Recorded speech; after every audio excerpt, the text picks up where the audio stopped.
Hi everyone, thank you for coming today. For those who don't know me, my name is Catherine Garzon. I'm studying at the Ian University and I've been studying for more than 2 years, and we have been making a deep research about why companies are entering into foreign markets and what are the strategies that they're having. And that's what we're going to talk about today.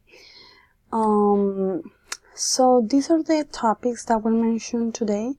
First, we'll mention the international expansion reasons. Secondly, the strategies. Thirdly, the needs of a foreign market. And eventually, we'll mention the types of entry. Please, if you have any questions, I'll be happy to answer them, but we'll do it at the end of the presentation. So I'll start with this phrase from Leon Michelson, which says that it's not the strongest of the most intelligent who will survive, but those who can best manage change. Why? Because when we enter to a foreign market, this is a really big change for us, but we need to make big research and learn how to handle these kind of changes so it will work positively. So what are the reasons that people enter to a foreign market? So first, they want to improve the cost of effectiveness of their operations. So for example, the company Intel, and they wanted to improve their well, they noticed that in China, the facilities in China, there were lost cost and increasingly sophisticated production qualities. So this is one of the examples that we can consider. Second, to expand a new market for new customers.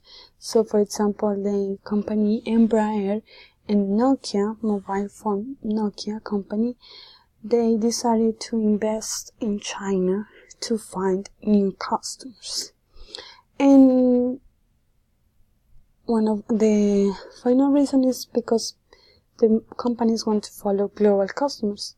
For example, the company Schneider Logistics. This company decided to open a new market in Germany because they found that they had even more customers in this country. So what they did is to open a new market so their customers could access easily to their market. So what are the strategies for international expansion? First, planning. It's really important that we plan and prioritize which are the countries that we want to open a new market, and to make a deep research about all aspects. So depending on the companies that we are selecting, we need to evaluate all these countries' aspects. And then it comes the international market due diligence, which is almost the same than planning, but the difference that we need to make also even deeper research about the operation, the cost of operation, the accessibility, the size of the market, the practices that the companies are making in these countries. Regional differences. So for example, in China, they found that the regional differences, and even here in Colombia, the regional differences are really different because they have some different dialects or tastes of food or culture, traditions. So things like that that we need to consider that when we are entering into a new market. Understanding the local customers. So for example, here in Colombia, we don't really pay attention about the quality of the products. That we pay attention is about the prices. But for example, in Japan, it's really different. They care more about the prices. I mean, the quality of the products. They prefer to pay higher prices for a better quality in their products. Also, so how to learn the needs of a new foreign market? So, the differentiation in capability. So, what does it mean? It means that we need to make also research and investigation about the company that are actually working right now in this country. And we need to think about innovate product or creative differences that, so it can make a difference in our product, so it will actually work.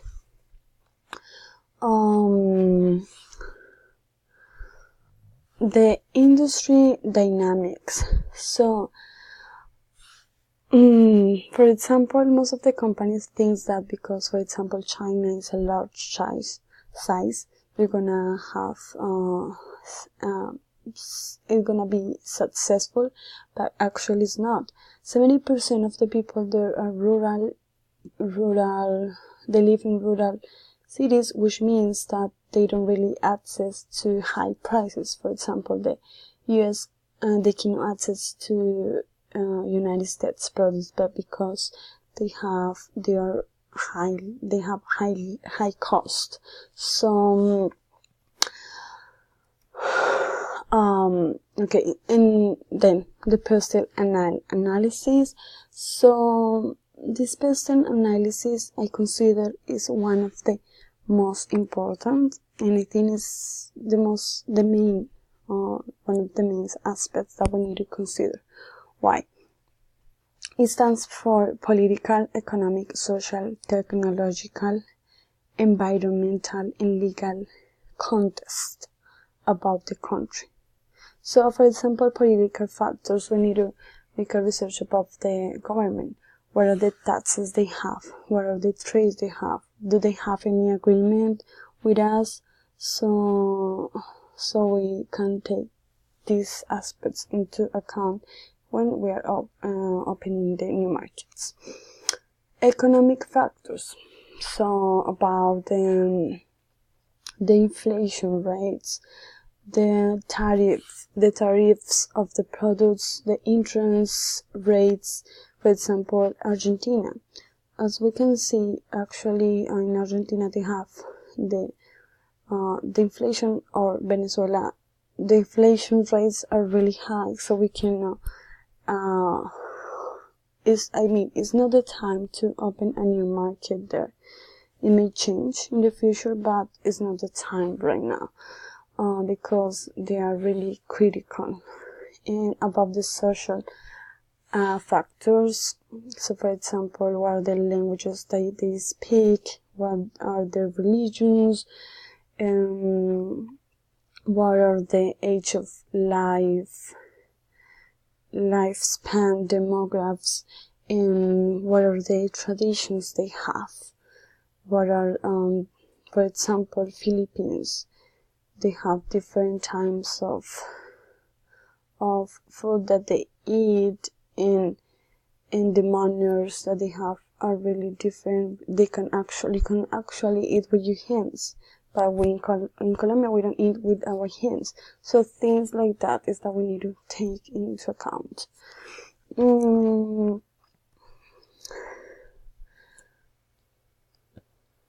So, now we'll talk about the types of entry.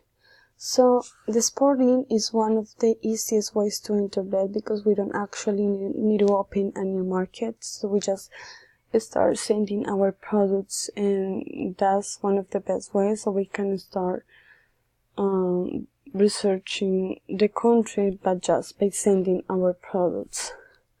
The partnerships and strategic alliances. So if we make an alliance with another company that is already in the countries, it's even easier for us, because they already know about the culture in their traditions, so it will be a little bit easier for us to access to this new market, because if we access to a company which don't know about this country, it will be as we didn't have an alliance. It means that it will be a little bit difficult for us, because we need to make even a deeper research in this country. The licensing and franchising, the acquisition. If we acquire a new company in this country, we need to make sure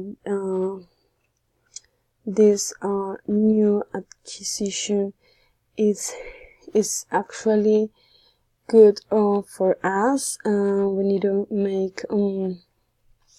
to take control of this new company, and if we see that we need to make a change, because if it didn't work, it's because something went wrong with that company.